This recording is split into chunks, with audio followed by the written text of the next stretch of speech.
Class کیسے ہیں آپ؟ میں امید کرتی ہوں آپ سب خیریت سے ہوں گے. کلاس آج ہم اسلامیات کا چیپٹر نمبر 2 یہ دنیا اللہ تعالیٰ نے بنائی ہے اس کی ریڈنگ کریں گے. ٹھیک ہے، چیپٹر نمبر 1 میں صرف دوسرا کلمہ ہے، وہ پھر ہم اس کو یاد بھی کریں گے، اس کا ترجمہ بھی کریں گے. تو بیسیکلی ہم نے چیپٹر 2 سے سٹارٹ کرنا ہے. ہمارا چیپٹر سٹارٹ ہو رہا ہے. آج ہم اس کے پیج نمبر 4 کی ریڈنگ کریں گے. آپ نے کیا کرنا ہے، اس کی ریڈنگ بھی صحیح کرنی ہے اور اس کے مشکل الفاظ اپنی کاپیز پہ بھی لکھنے ہیں. ٹھیک ہے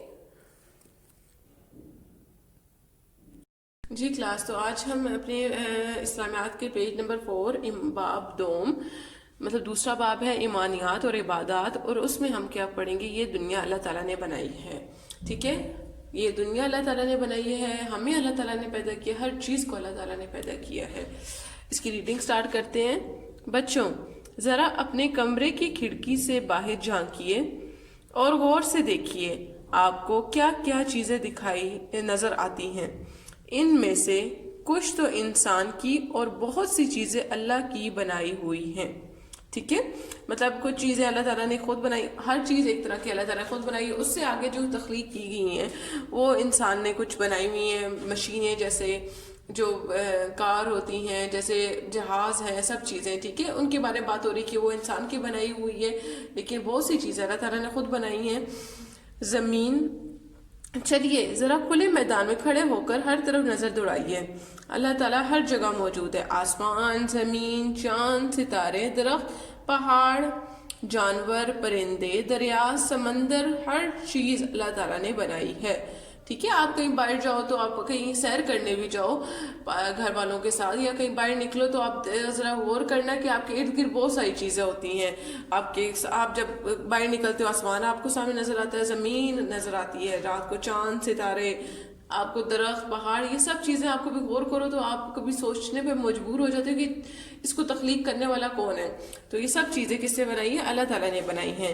ان میں سے ہر چیز سے انسان فائدہ اٹھاتا ہے. اللہ تعالیٰ ہی ہمیں رزق اور روزگار دیتا ہے. ٹھیک ہے، آپ بیٹا یہ بات دھیان میں رکھنا ہے کہ اللہ تعالیٰ نے جو چیز دنیا میں بنائی ہے نا، وہ بے فائدہ نہیں بنائی، مطلب بے مقصد بھی نہیں بنائی.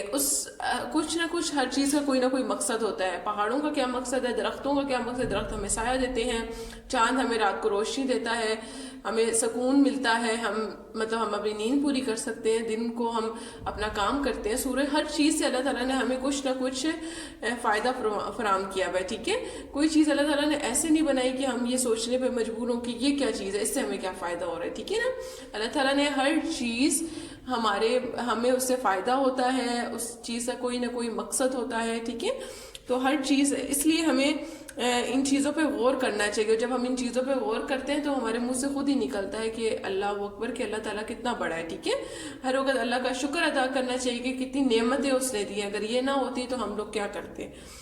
آگے ہے، اللہ نے آسمان کو چاند، سورج اور ستاروں سے سجا کر خوبصورت بنایا ہے. آسمان پر موجود سورج، چاند، ستارے ہمیں روشنی اور گرمی دیتے ہیں. ستارے راستہ بتاتے ہیں. آسمان پر اڑنے والے بادل ہم پر سایہ کرتے ہیں اور بارش برساتے ہیں. دیکھا، مطلب ہم اگر آسمان کو اسے دیکھ لیں، آسمان پہ سورج ہے، چاند ہے، ستارے ہیں. سورج سے ہمیں روشنی ملتی ہے، چاند سے بھی ہمیں روشنی ملتی ہے. کیا سورج سے ہمیں اسپیشلی اب سردیاں ہیں، سورج سے ہمیں ہیٹ ملتی ہے جو ہمارے لیے کتنے فائدہ مند ہے. ٹھیک ہے نا، تو ہر چیز اللہ تعالیٰ نے جو بنائی ہے اس کا کوئی نہ کوئی فائدہ ضرور ہوتا ہے.